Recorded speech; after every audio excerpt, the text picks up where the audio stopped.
All right. Hello and welcome everyone to the Algorand Proof of Stake Show, a show by algo devs for algo devs.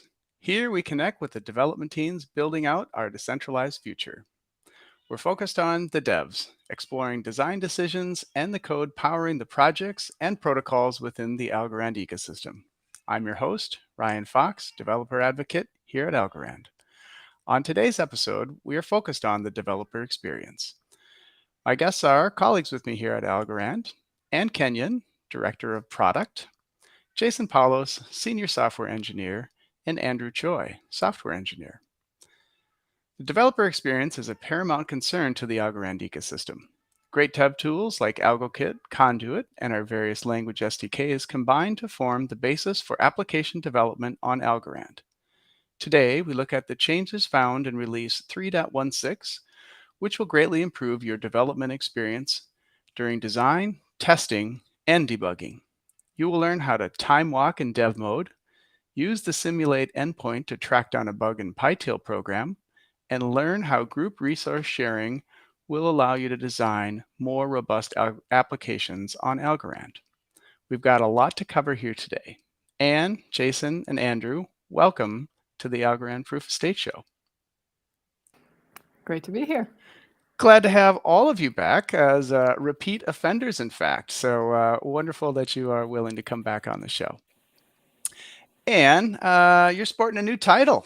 Can you tell us about your new role and what you've been up to since last we spoke? Sure. Yeah, it's been a few months since the box's release, I think. Right. Yeah, right. I'm now Director of Product, which means I get to decide everything, right? Nice. No, I'm joking, but it just means I have a broader view on everything that we work on at the Inc. Not just, I was previously mostly focused on just the smart contracts platform. So now I'm also involved in the performance work and state proofs, things like that. Wonderful. Very good. So do you get to arm wrestle Paul over what goes in? Is that how this works now? Yes. All right. Can't wait to have Paul on to refute that. Very good. All right, Jason, warm welcome back to you as well. And thanks, Ryan.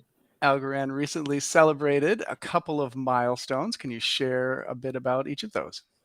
Yes, just a little over a week ago, we actually celebrated our 4th consecutive year of mainnet, and that was a pretty big milestone. Absolutely. And pretty close to that, we also had our 30 millionth block on mainnet, which is another very exciting thing. Those are both great milestones for Algorand, for the mainnet, all of those without any downtime, which I think is just unheard of in this industry. So, well, congratulations, Algorand. Andrew, release 3.16, which we are going to focus on today, went live on mainnet just yesterday, a handful of hours ago. So what are some of the exciting things that you found in there? Yeah, it was super exciting because I got to kind of contribute dev mode timestamps, but also, we now have 3.3-second block times, which kind of pushes us up to 10K TPS. Right. Super exciting. Absolutely. Those are some big little numbers as well, you know. Like, I mean, the faster we go, the more transactions per second we can have because we still have the same number of transactions available within the blocks, but we're able to have more blocks within that shorter amount of time. So therefore, TPS goes up. Nice. 10K, big number. All right. And so we're going to talk today about the developer experience. So I wanted to ask you, why is the Algorand developer experience important to your teams? Well, I'm pretty sure we're addressing developers today, so I maybe don't need to tell them why it's important, right? I make your lives easier, or we make your lives easier. You can build things faster, build things easier, build better things to grow the Algorand ecosystem. I mean, it's really a no-brainer to me that a good developer experience gives Algorand a good reputation, makes people want to choose Algorand. Look, it'll be faster to get your app to mainnet on Algorand than anywhere else. So it's totally worth it to invest in this from our perspective. Wonderful. Well, glad you are doing that. Glad you guys are all here to show us around a little bit about what these improvements are. So, Andrew, are you willing to kick us off and tell us a little bit about what is dev? What are the enhancements that you have for us in dev mode? Yeah, so first I'm going to kind of show off this new feature called kind of timestamp control in dev mode. And I'll start with a very quick motivation. Why do we really need to control timestamps? Well, it's a very popular feature in other blockchains. Think of Ethereum and developer tooling related around that. And it's also a fairly highly requested feature on Algorand. And it's because smart contracts often require timestamp interactions, and devs don't want to wait around real time, thousands of seconds to test time-sensitive features like time locks, auctions, pools. So in this release, we made this possible by providing this sort of AlgoD API to set timestamp offsets just in dev mode. And by setting an offset, you can effectively set a constant difference or a delta between consecutive block timestamps, which gives you the superpower to fast forward time with ease. And that's what I'm going to demo here today. So if you can see my terminal screen here, I'm going to be using AlgoKit for this demo. So if you haven't already, just please update your AlgoKit. So you can do that by AlgoKit localnet reset -- update. And just make sure that you're on the correct build version. So we're currently on 3.16.3. So I actually have the extreme latest version here. And with my network setup on dev mode, so I will also just show you that I am on dev mode here using DockerNet v1, using a private network. Yeah, we're ready to kind of show you this demo. And for this demo, I'm actually using a very kind of standard template. So if you are familiar with the Python SDK, we recently added this examples folder. So in this examples directory, we have a set of templates, kind of boilerplate programs that you can use to interact with Algorand using the Python SDK. And I very slightly modified this program called the overview.py. So overview.py basically gives you an overview on how to use the AlgoD client using the Python SDK and try to fetch things and send transactions with it. And I just modified that so I can demo timestamps here today. And at the end, I just added maybe 10 lines here just to showcase what you can do with dev mode now. So the top part here, again, just to clarify, we initialize an AlgoD client, and then we get the accounts. We make sure that we have some sort of funded account. And then we create, send, and wait for a transaction in this helper method that I created right here. Very simple, we're just sending transactions, and we're going to inspect the block header to make sure that our timestamp offsets are being set properly in dev mode. So here I'm just going to run this timestamp overview.py. And you'll see that I have some output here. So just to kind of give you a better idea of what I am printing out to the screen. So what I'm doing first is I'm using this set timestamp offset method that is available on the Python SDK, the latest version. And I'm setting it to this constant, just a string of ones. And then we have this new utility called getTimestampOffset as well, which basically queries the AlgoD and makes sure that you're on dev mode first, and then your offset is being set properly. So after we set this timestamp, we send a transaction, and then we kind of query the block info. I'm going to show you. So this is what a block header contains. And there's actually another bonus feature here. You can see that in DevNet, we didn't use to populate the block seed. But now you can see that our block seed is also populated, which means that you can also use certain teal opcodes that utilize this sort of seed property in blocks. And the second thing is that you can see that we have this thing called timestamp. So it is abbreviated as TS. And you can see that we can actually set this timestamp offset to be a certain value. So I'm just going to try to send another transaction here. And you're going to see that the timestamp actually increases by whatever offset that we set in dev mode. So this obviously makes it a lot easier and a lot kind of closer to the real thing, even when you're using dev mode. You can control timestamps with these. And I'm going to change it to 9s. And you're going to see that the timestamp is going to be incremented by 99999 instead of the standard string of 1s. And if we change this to thousands, oops, you'll see that the timestamp increases by set amount that you want as well. And with this, we really hope that devs can use this sort of feature to create sort of tests that are really similar to real networks. And yeah, we're very kind of excited to see what other things you can build using these testing utilities as well. And hopefully this can make your lives a lot more easier. And for command line enthusiasts, you can also curl this endpoint. So I have a short example where you can, for instance, query algod using curl, and you can get the offset that way as well. And I think that's it. I'll pass it back to Ryan. All right, very good, Andrew. We appreciate that. I love how you throw in a little command line for us as well at the end, right? Interesting the way to do that. So the demo there that you had is just based on what we find in the SDK, correct?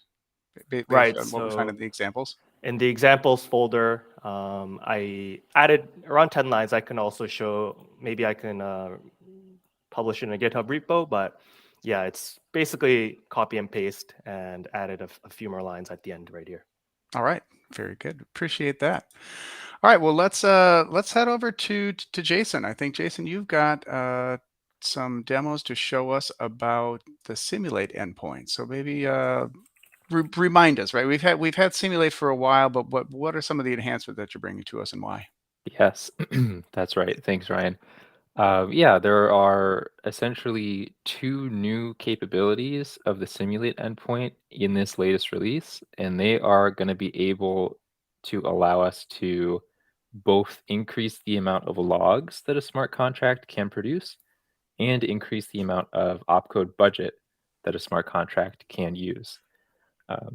And of course, just to kind of remind everyone, this is possible because simulate, like it kind of sounds like, it simulates the transaction, but it doesn't actually commit it to the chain. So we have a lot more flexibility and freedom with the operations that we're able to use with simulate. And I'm going to show you today how we can use those to help find and fix a bug in a smart contract. And so to do that, I have a PyTeal contract right here. This is a contract that just contains one method. It's called array contains. And really, we just want to know if this array, this first argument that we pass in of uint16s, contains this target value. And we want the result to be true if the value's in there and false otherwise. And so we really, the way that we're going to do that is we have a binary search method in here as well.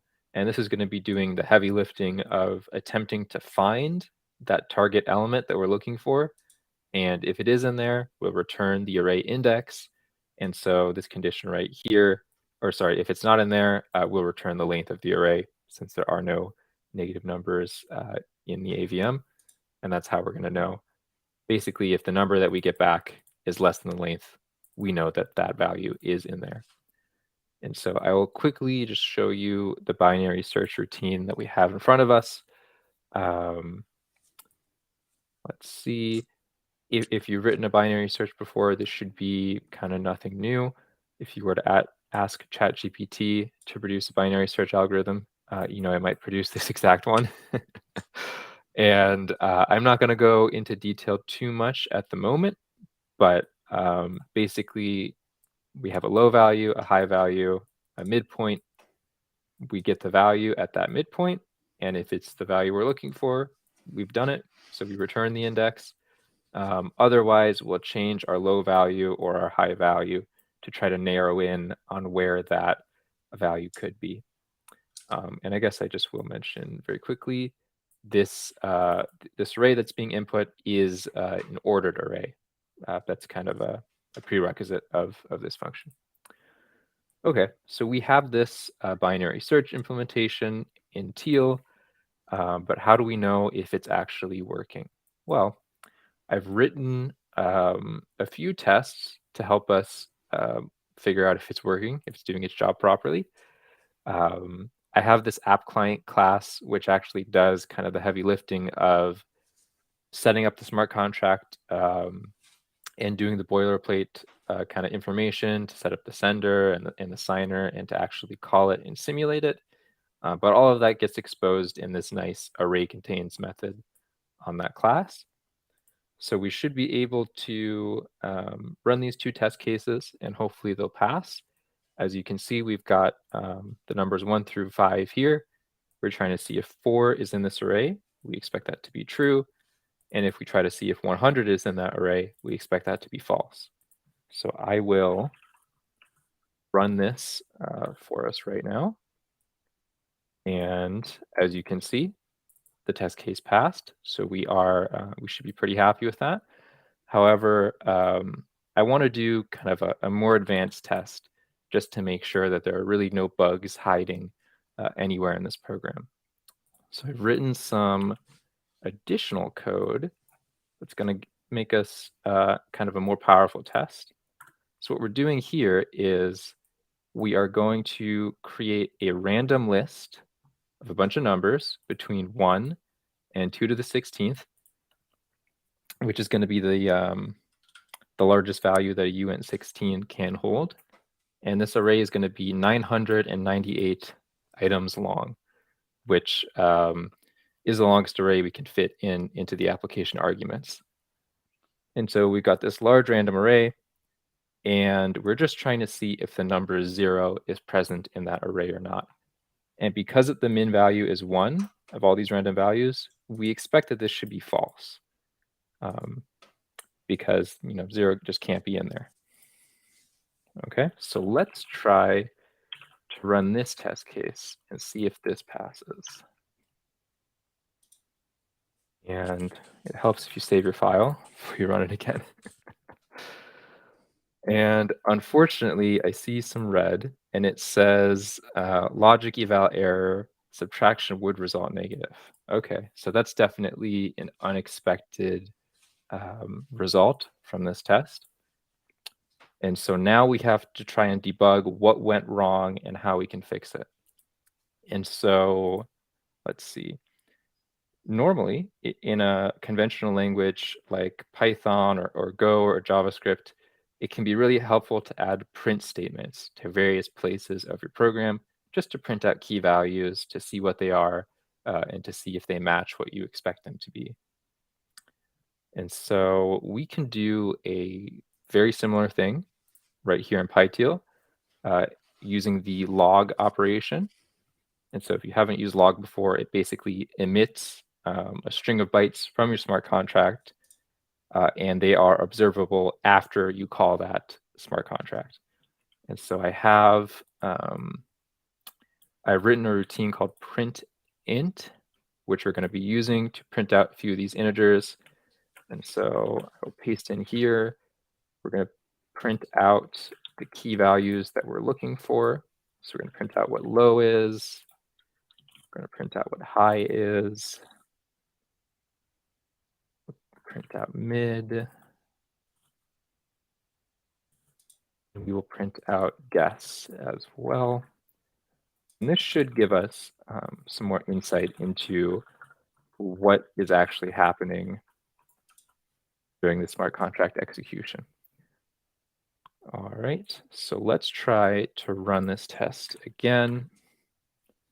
Check information. Okay, interesting. So now we have an error that says dynamic cost budget exceeded. And that makes sense because our contract is now doing something else. Not only is it doing the binary search, but it's also printing out a bunch of values along the way. And I didn't show you this before, but printint is actually a little bit complicated because we're converting these integer values to ASCII strings in a smart contract, which is a bit of a heavy operation. And so now by trying to observe what's happening, we've actually changed the behavior and it's using more budget than it used to. So that's a bit of a problem. However, in this latest update, we have some tools to try to address this. And so we can actually increase our smart contract budget to try to account for this. So I have another param here called extra budget, and I'm just going to set this to 3,000, which should be plenty of additional budget to allow our contract to run. And for context, by default, a contract only gets 700 budget. So adding 3,000 more should be plenty. So let's try to run this one more time, see what happens. And well, now we get a different error. Too many log calls in program, only up to 32 are allowed. And that also makes sense. We're logging a lot of things and we're not necessarily trying to log less than 32, which is normally the limit. And as you might expect, we also have a way to raise this to help us get our debugging information. So I can also pass in more logs equals true, and this will significantly raise the amount of logs I can make and the total bytes that the logs can take up from my transaction. And so now we can run this test again, and hopefully we'll get that same error that we got at the beginning about subtraction. And it looks like we do. Logic eval error, subtraction would result negative. Okay, perfect. So now let's look and see if we've logged anything useful. This is the randomly generated list from before. And we also have this new section of logs with these key values from our smart contract that I was talking about before. And let's look at the last iteration here. We've got low is 0, high is 1, mid is 0, and our guess is 21. So let's view that in the context of our program. So the values, and let's start here. So if guess is 21 and our target is 0, this certainly won't be true. So we'll have to jump to the next statement. If our guess is less than our target, which also won't be true because 21 is not less than 0. So we're going to have to jump to the next statement. And what this is doing is it's subtracting 1 from mid and storing it into high. And since mid is 0, and we're trying to subtract 1 from it, it makes sense that this would be a subtraction error because all values in the AVM are unsigned, so we can't go below 0. Okay, good. So I think we've identified what the problem is. And I think to solve it, we just need to add a special case here. If mid is 0, we don't try to subtract from it anymore. We actually just exit the loop because there's nothing else we can do. We can't look anywhere else. The value must not be present. And so I'm going to add a statement before this just to capture that. Else if mid equals 0, then we're just going to break out of our loop because we do not want to execute the next statement. We'll break out, and then we'll just return the array length because the value just isn't present. Okay, so I'm going to save that, and I'm going to run our test again, and hopefully we'll get the result that we're expecting.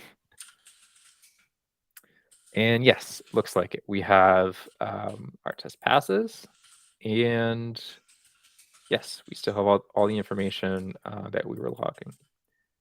And so we've done it. We've solved the problem. Now I just want to get rid of all of our extra log statements and run it again. So we'll get rid of all of our print statements. We're also going to remove kind of the extra features that we added back in just for debugging. And we're going to make sure that this runs as if it were submitted to a production chain, not with the special bells and whistles of Simulate. And yes, we're still getting pass, and our budget usage is now much more reasonable, around 400 instead of around 2,800 as it was before. And so hopefully, this is going to show you how you can use some of these new features for Simulate if you have a similar problem in your own smart contract. And I will just briefly show you what adding these extra arguments actually did. And it's actually relatively straightforward. This is where kind of the request is actually happening. I have an atomic transaction composer that I create up here. I add my method call, and I call composer.simulate, pass in my algod client, and I also pass in a simulate request.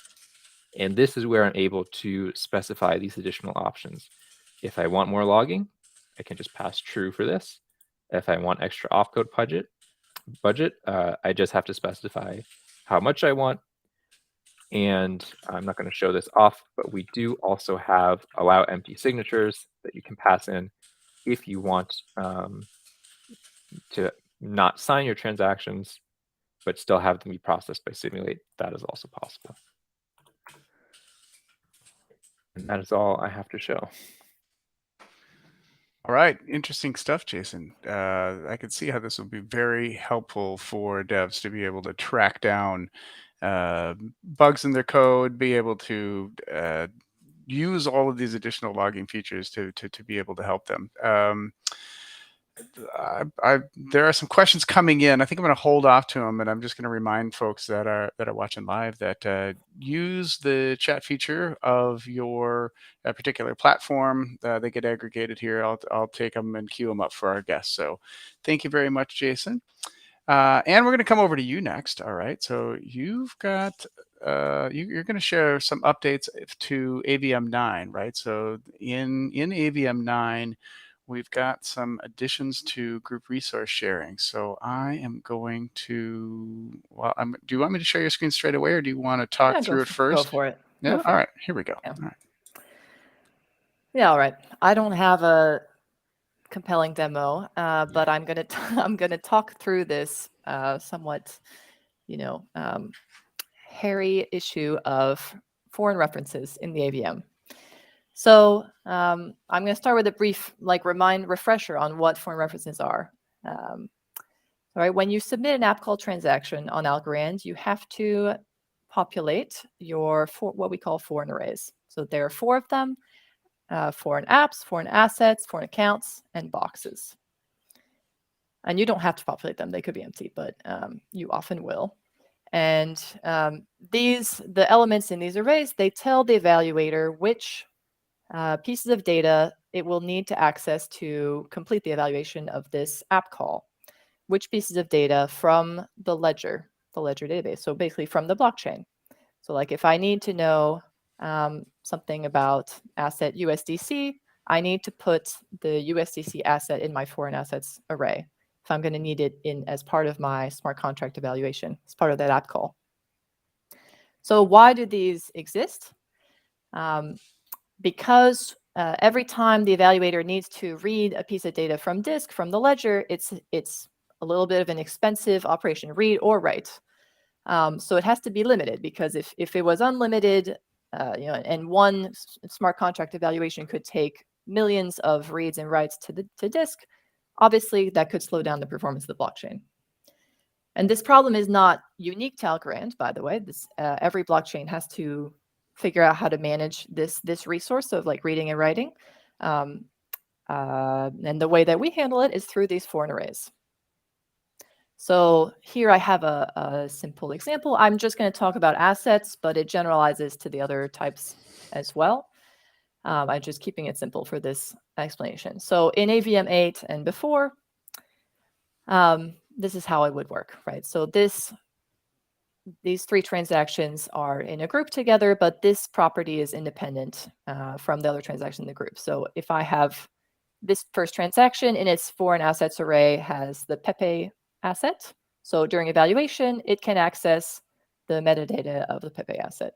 This one needs access to both Pepe and ETH. So it puts both of them in its foreign assets array. And then at evaluation time, it gets access to both of them.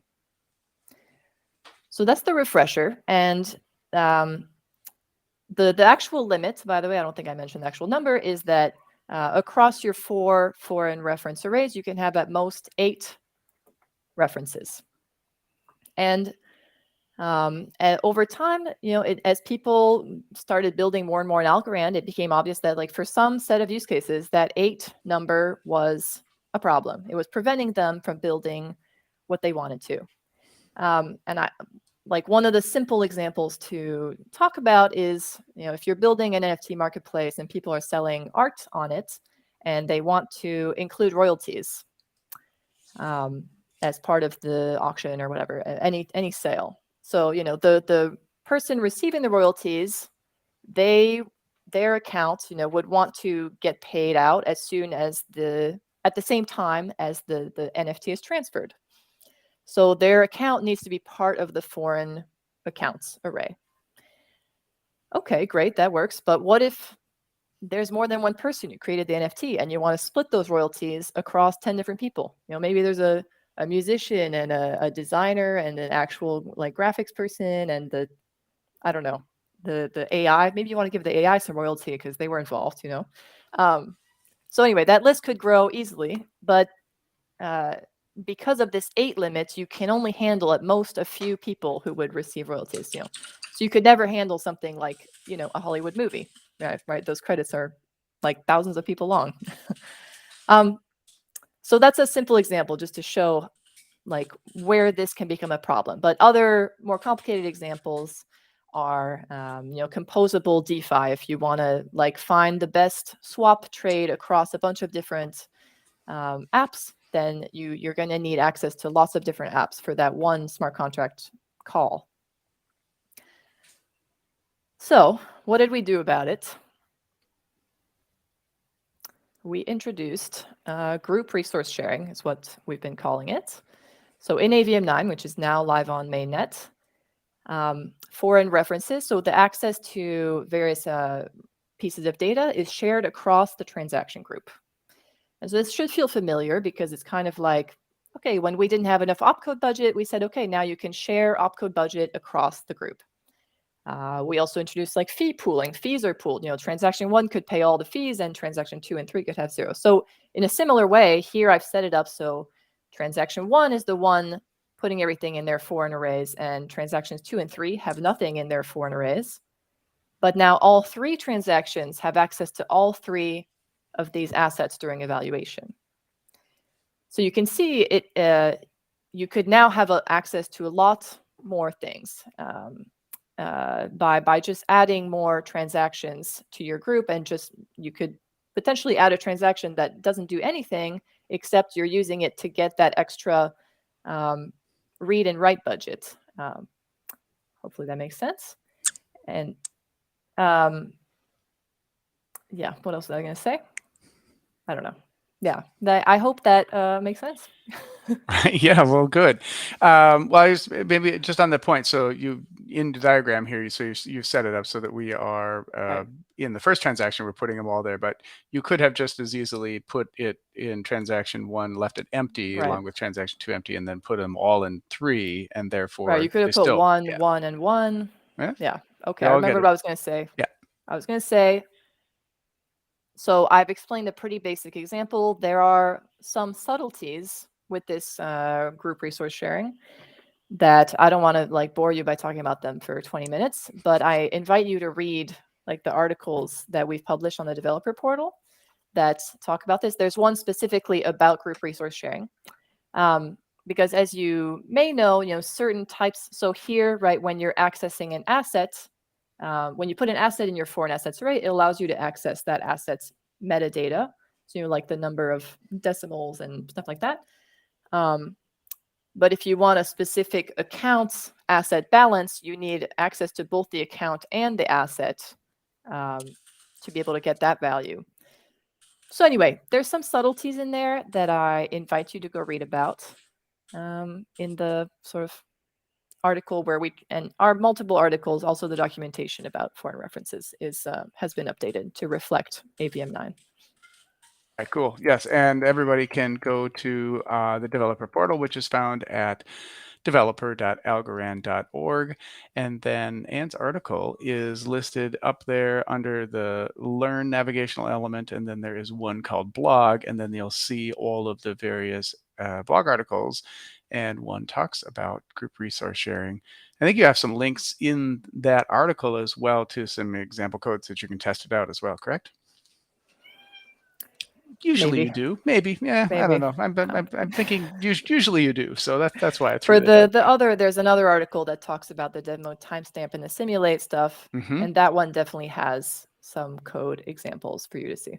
All right, good. Well, we really appreciate all of the contributions that you and the teams have put together here for us, and of course those examples on the dev portal as well. So I think it's time for some questions from the audience. So once again, if you are doing the play at home game and you're watching the live stream, you can just use the platform that you're on to type in your question. So if you're on Discord, just hit us up in there. And if you're on the YouTube or Twitch channels, just put them there. To be honest with you, I'm not sure how Twitter works. If you tweet it at me, it goes. So we'll see. But anyway, let's go over a couple of the questions here. So on logging. So this one's probably for Andrew. So when we're thinking about logging, oh, actually, maybe this one's for Jason. Stack element size, right? So the AVM has a limit of that the stack element can't be greater than 4K. So with these changes for logging, can we actually bypass that to actually access a log that is larger than 4K? That is a good question.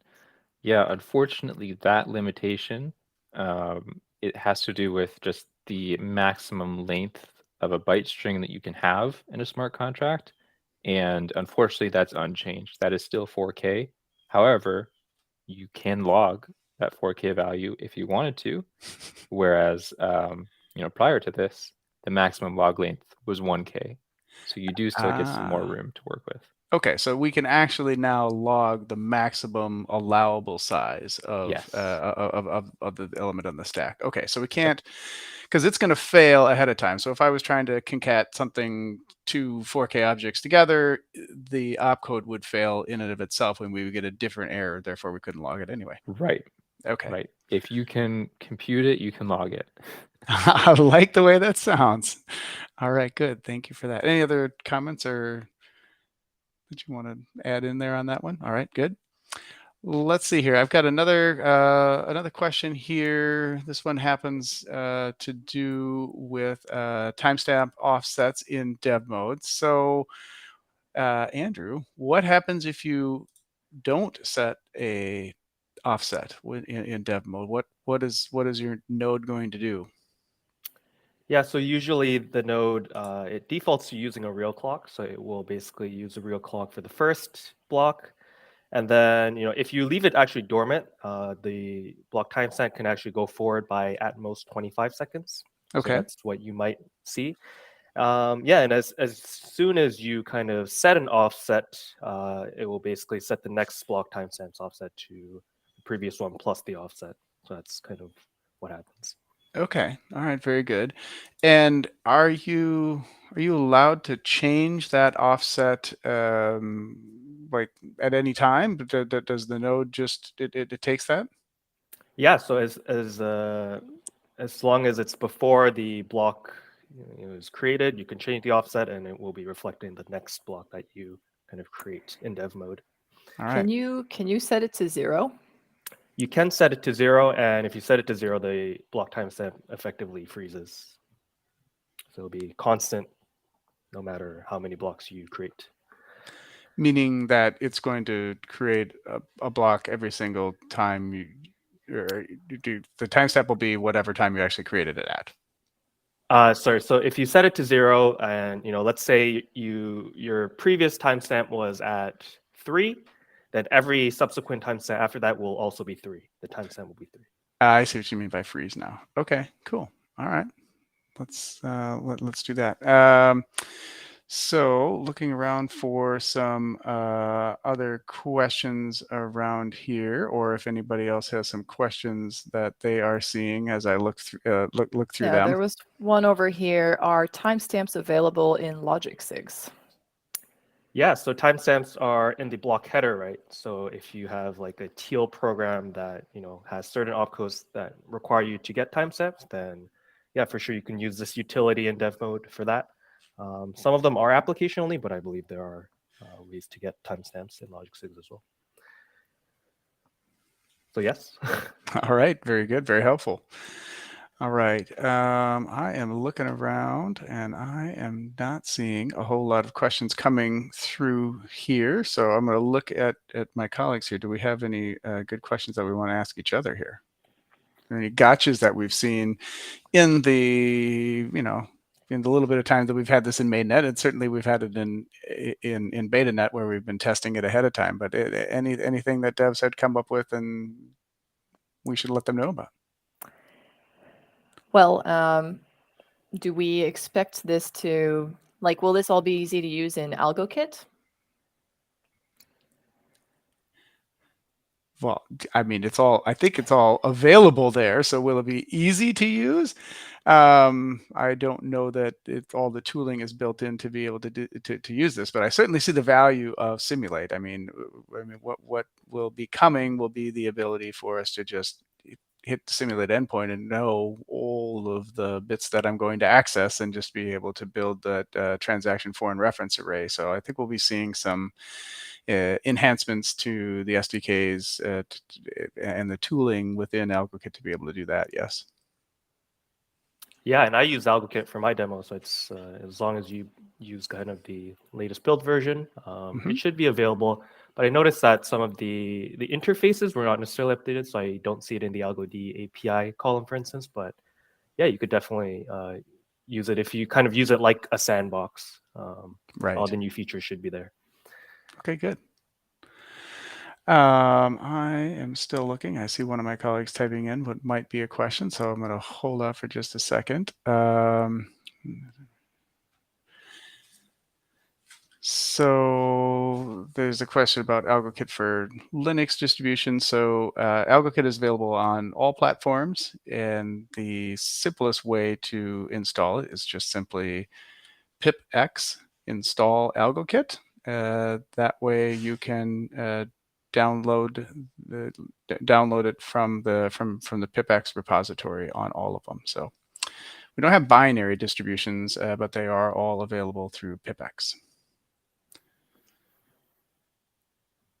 And all right, well, I think then that I am going to wrap us up here and say thank you all very much for joining us here on the Algorand Proof of Stake Show, where we got to learn a little bit about the Algorand development experience and the enhancements that you have put into release 3.16. So, Andrew, and Jason, I really appreciate your time today.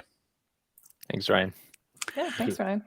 All right, everyone. So we're going to keep doing these shows, hopefully weekly. We're going to not have one next week. We've got a holiday upcoming, but we're going to come back in a couple of weeks and do some more. So make sure that you follow us along, subscribe to the channel that you're watching within. Check us out on the Algorand Developer Portal. And until next time, have fun building an Algorand.